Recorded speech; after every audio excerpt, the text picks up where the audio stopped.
Selamat pagi dan salam sejahtera, saya Cindy Yo dari 2 PSMP kelas RBT 1. Hari ini saya ingin membentangkan kit pembelajaran bagi subjek seni dalam pendidikan. Ini merupakan kit pembelajaran bagi kumpulan saya. Nama dia buku jahitan dan dia sesuai untuk murid tahun 4. Yang ini merupakan gambar-gambar bagi setiap jenis jahitan dan ia boleh ditangkal dan dilekat semula di jahitan yang berkenaan.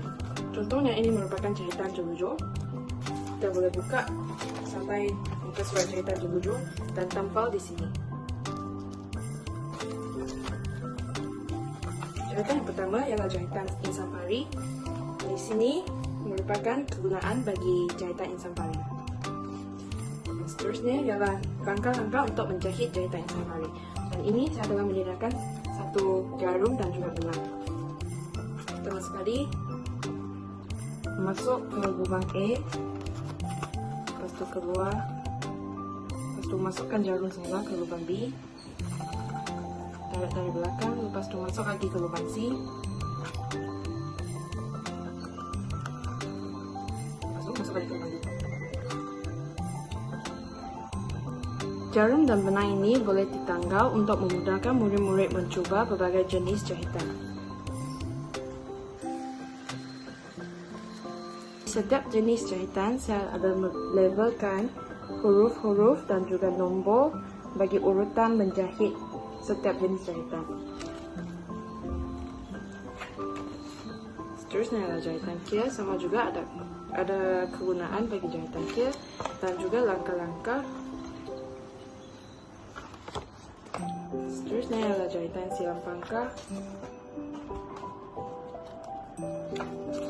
Nah, yang akhir sekali, ini merupakan QR code bagi satu link video YouTube yang mengajar murid-murid untuk cara menjahit berbagai jenis jahitan.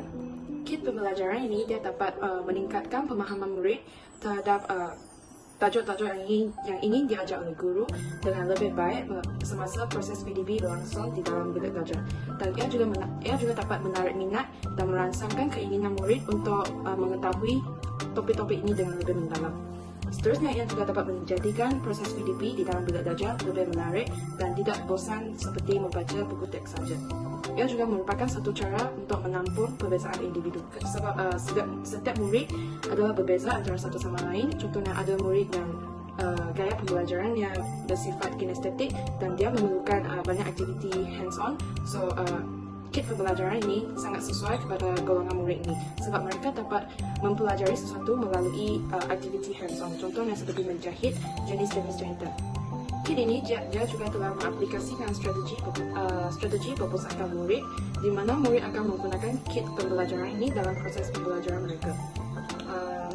Melalui penggunaan kit ini, komunikasi dua hala dapat berlaku antara murid kerana mereka akan dibahagikan ke dalam kumpulan untuk melakukan aktiviti. Di dalam kumpulan, murid-murid akan membincang dan berkomunikasi antara satu sama lain untuk menyiapkan jenis-jenis mata jahitan yang disediakan. Dan penggunaan kit ini dia juga menyebabkan murid bersifat lebih aktif di dalam proses PDP. Kaedah pengajaran masa kini yang diaplikasikan dalam kit ini ialah project based learning. Melalui kit ini, murid-murid akan diberi tugasan untuk menyiapkan setiap jenis jahitan dan ini dapat menggalakkan murid-murid untuk mencapai satu tujuan melalui aktiviti ini, iaitu mempelajari jenis-jenis mata jahitan asas. Dan selepas mereka mempelajari jenis-jenis jahitan ini, guru boleh meminta murid untuk menghasilkan satu artikel mudah dengan mengaplikasikan jenis-jenis mata jahitan yang telah dipelajari dalam kit ini. Dia juga boleh menghubungkan pengalaman yang sedia ada dalam diri murid dengan aktiviti projek, iaitu selepas mereka mempelajari langkah menjahit setiap jenis mata jahitan asas, mereka dapat menghubungkan pengalaman pembelajaran ini ke dalam proses penghasilan projek, iaitu penghasilan artikel mudah. Ini juga dapat merangsangkan kemahiran mereka untuk berfikir dalam menyelesaikan masalah, iaitu mereka perlu berfikir tentang jenis-jenis mata jahitan asas yang sesuai digunakan dalam menghasilkan artikel mudah mereka. Bagi menggunakan kit ini, guru haruslah menjelaskan cara penggunaan kit ini dan mendemonstrasikan cara-cara menjahit sebelum murid mencuba. Dan guru akan membaca fungsi serta langkah-langkah menjahit bagi setiap jenis jahitan asas. Murid akan bersama guru untuk membaca fungsi dan juga langkah bagi setiap jenis jahitan asas. Dan kit ini dia dapat diasingkan dengan membuka tutorial di atas sini. Jadi setiap helaian dia dapat ditanggal dan dibahagikan kepada setiap murid untuk mencuba. Contohnya, satu kumpulan dapatkan jahitan juju, guru boleh memberi fungsi dan juga langkah-langkah bersama kepada ahli kumpulan tersebut. Kumpulan kedua mungkin boleh mendapat jahitan sampari. Dan setiap kumpulan akan diberi masa 5 minit untuk mencuba menjahit satu jenis mata jahitan asas yang telah diberi. Selepas 5 minit, kumpulan harus menukarkan jenis mata jahitan yang didapatkan dengan kumpulan yang lain. Maksudnya, setiap kumpulan akan menjahit keempat jenis mata jahitan yang berbeza. Selepas murid telah menyiapkan tugasan menjahit jenis mata jahitan asas, guru boleh meminta murid untuk menanggalkan gambar di depan sini dan tanggal semula ke jenis-jenis jahitan yang berkaitan untuk menguji kefahaman murid terhadap jenis-jenis mata jahitan asas ini. Nama saya T-Ready. Sekarang saya ingin membentang tentang elemen seni muzik dalam kit. Elemen seni muzik dapat mewujudkan suasana yang seronok supaya murid melibatkan diri dengan aktif dalam sesi pengajaran dan pembelajaran.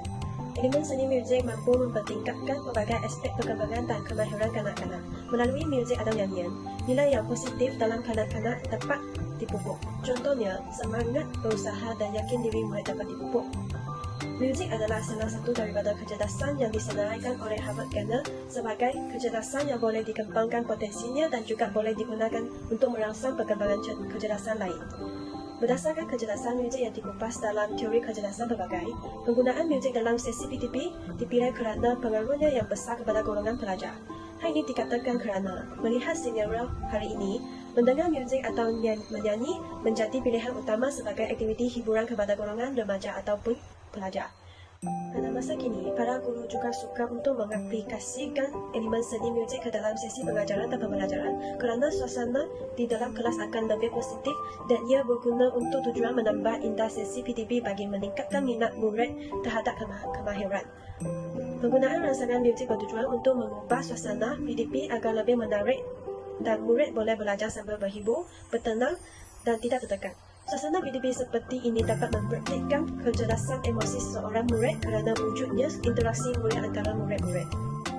Yang berikutnya merupakan video lagu jahitan yang kami telah buat.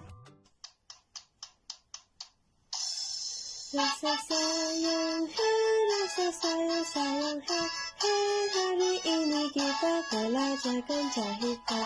Rasa sayang, hey, rasa sayang, sayang, hey, hey, hari ini kita belajarkan jahitan. Bukan lupa mata jahitan, harus kita kenali semua berbagai fungsi jahitan untuk hasil artikel cantik.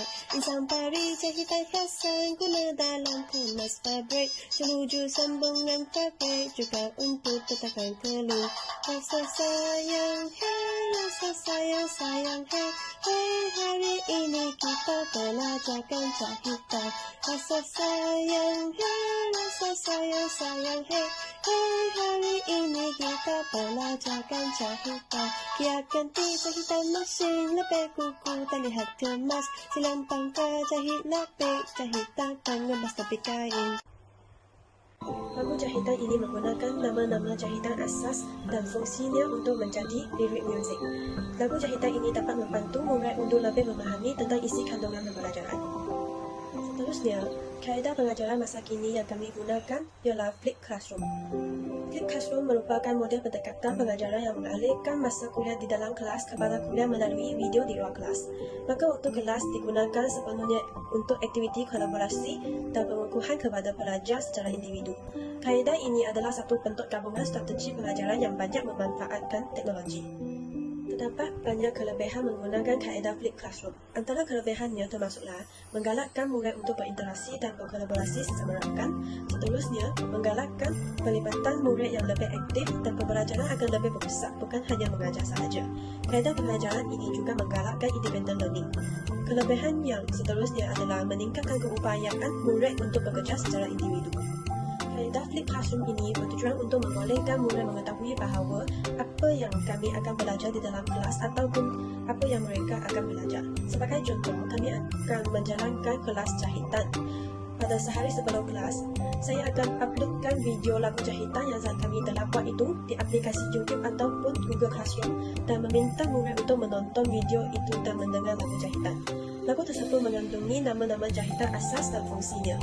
Pada hari yang kedua, sebelum memulakan proses PDB, saya akan bertanya soalan tentang video tersebut seperti terdapat berapa jenis jahitan asas yang ada dalam video tersebut.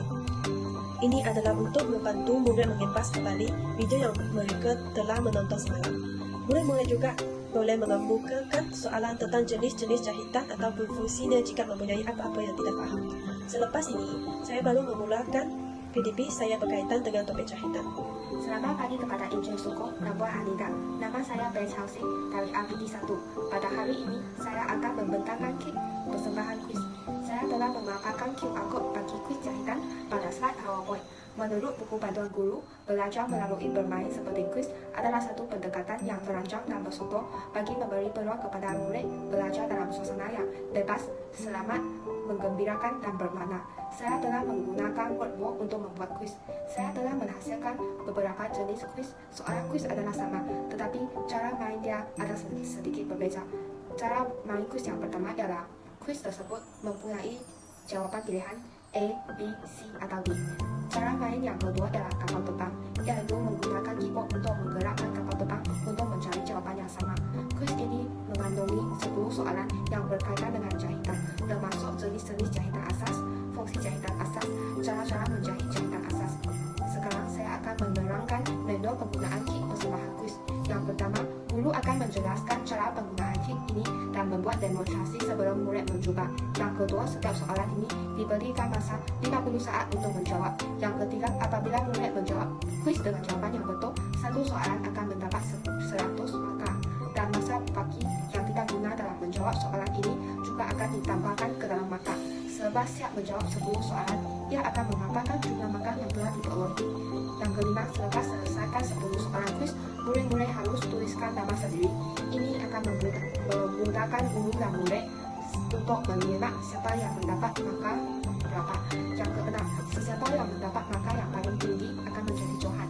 Yang ketujuh, guru harus memberi pujian kepada murid yang mendapat markah yang cemerlang atau tinggi. Selain itu, guru juga harus memberi galakan kepada murid yang mendapat markah yang kurang memuaskan.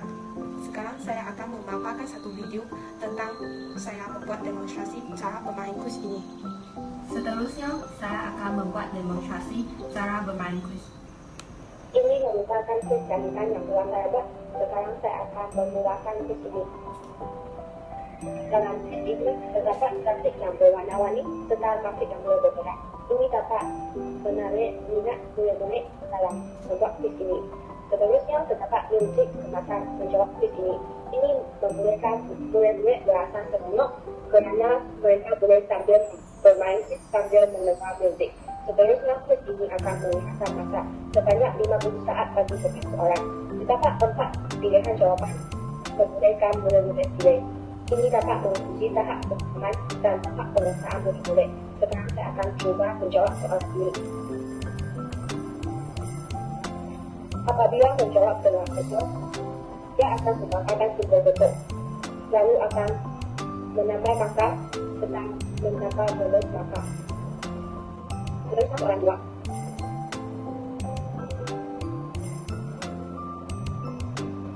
Apabila menjawab kuis dengan jawaban yang salah, ia akan memaparkan simbol salah, lalu memaparkan jawaban yang betul. Ini merupakan kuis jahitan dan cara mainnya ialah kapal terbang, yaitu menggerakkan mouse untuk mencari jawaban yang betul. Cara main kuis ini berbeda sedikit dengan kuis yang saya buat demonstrasi tadi.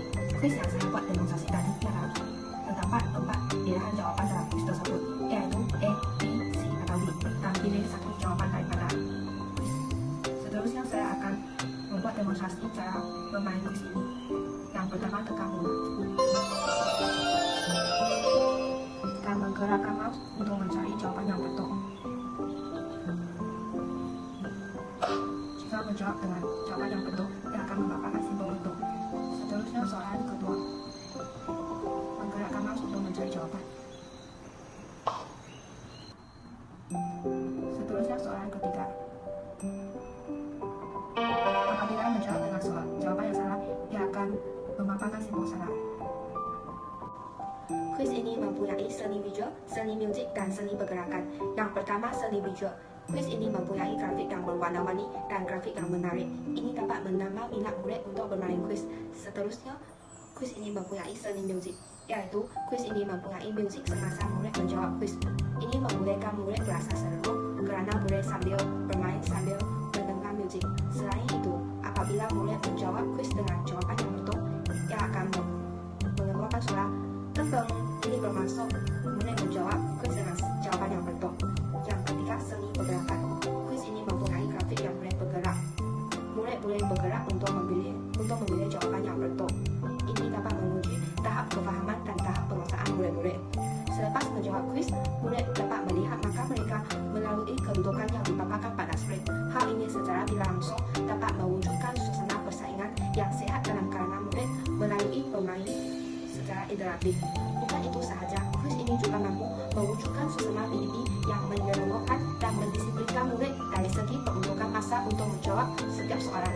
Seterusnya, penggunaan kuis dalam PDP juga turut menerapkan unsur detail hiburan dan dapat dilihat sangat sesuai untuk dilaksanakan dalam pembelajaran abad ke-21. Seterusnya, saya akan menjelaskan strategi pengajaran dan pembelajaran yang digunakan dalam kit ini ialah strategi berpusatkan murid. Dalam aktiviti pengajaran dan pembelajaran, murid bermainkan peranan yang penting. Peranan guru merupakan pembimbing yang membimbing murid menjalankan aktiviti pembelajaran. Mengikut strategi ini, murid digalakkan untuk melibatkan diri secara aktif dalam pembelajaran mereka. Dalam proses pembelajaran dan pengajaran, lebih banyak masa akan diperuntukkan kepada aktiviti pembelajaran murid. Contohnya, kaedah bermain kuis adalah kaedah yang menggunakan strategi pemusakan murid, terutamanya murid di dalam kelas. Strategi pengajaran dan pembelajaran lebih mengutamakan pencapaian objektif pembelajaran murid. Kuis yang seterusnya, kaedah dan teknik pengajaran pada masa kini yang digunakan dalam kit yang saya hasilkan ialah Project Based Learning, yaitu PBL. Pembelajaran berasaskan Project Based Learning adalah satu teknik pengajaran dan pembelajaran yang telah diperkenalkan di Malaysia. Teknik ini merupakan satu teknik pembelajaran abad ke-21 yang sangat komprehensif kerana ia menyokong kesemua kemahiran dalam komponen-komponen 4C, yaitu Communication, Collaborative, Critical Thinking, Creativity. Teknik pembelajaran ini adalah berpusatkan murid. Murid memerlukan masa untuk menyiapkan kuis, orientasi kurikulum, dan melibatkan kemahiran pelbagai. Teknik ini memberikan ruang dan peluang kepada murid untuk memahami sesuatu perkara secara mendalam. Melalui PBL, murid menjelajah pengetahuan baru, membuat pertimbangan interpretasi, serta membuat sintesis kepada semua maklumat yang diperolehi secara bermakna. Langkah-langkah pelaksanaan Project Based Learning. Yang pertama, mendapatkan topik kajian. Topik yang dipilih adalah salah satu daripada DSKP RBT sekolah rendah dan sesuai dengan tahap murid. Yang kedua ialah membuat perancangan aktiviti. Pada tahap ini, guru akan membuat perancangan aktiviti pembelajaran, iaitu membentukkan satu set kuis kepada murid-murid. Yang ketiga ialah membuat takwim aktiviti. Bagi melaksanakan kuis, guru akan membuat takwim bagi pelaksanaan keseluruhan kuis serta had masa untuk setiap soalan dalam kuis. Yang keempat, pemerhatian dan pemantauan. Guru sebagai fasilitator berperanan aktif sebagai fasilitator. Guru perlu membimbing murid dalam semua aspek yang memerlukan kemahiran sebelum murid melakukan sebarang aktiviti. Yang kelima, membuat penilaian. Penilaian berlaku sepanjang proses kuis. Kuis yang dilakukan oleh setiap pelajar dinilai melalui markah selepas mereka menyelesaikan kuis. Yang keempat, penilaian keseluruhan. Penilaian keseluruhan akan dibuat setelah kuis diselesaikan. Refleksi boleh dibuat oleh guru kepada murid. Guru boleh mengadakan perbincangan dalam kelas untuk membuat penilaian dan membuat refleksi tentang mana-mana bahagian yang kurang baik atau tidak didapat dikuasai dalam kuis. Seterusnya, kit persembahan kuis. Kuis juga dapat mengalahkan kecerdasan emosi murid. Contohnya, melalui kuis ini dapat menambahkan minat murid untuk meneruskan permainan kuis sebab mempunyai seni visual, seni muzik dan seni pergerakan. Selain itu, dapat memupuk nilai kerajinan mengulang kaji pelajaran dalam kalangan murid. Hal ini membolehkan memupuk nilai kerajinan dalam kalangan murid untuk membuat ulang kaji tentang topik yang akan diadakan kuis sebab mereka ingin mendapat pujian dan mendapat markah yang tinggi dalam kuis. Di samping itu, ia dapat memupuk sikap kesedaran dalam kalangan murid. Hal ini kerana murid yang mendapat markah yang rendah akan mempunyai kesedaran diri bahawa diri sendiri belum menguasai topik itu dan harus membuat ulang kaji tentang topik itu. Seterusnya, ia juga mempunyai persaingan yang positif dalam kalangan murid. Murid-murid yang akan bertanding markah yang telah diperolehi dalam kuis dengan rakan-rakan mereka. Murid yang mendapat markah yang tinggi dalam kuis akan berasa gembira dan teruskan berusaha lagi. Manakala murid yang mendapat markah yang rendah akan terus berusaha untuk mendapat markah yang tinggi pada kuis yang akan diadakan pada lain kali. Itu sahaja daripada saya. Sekian, terima kasih.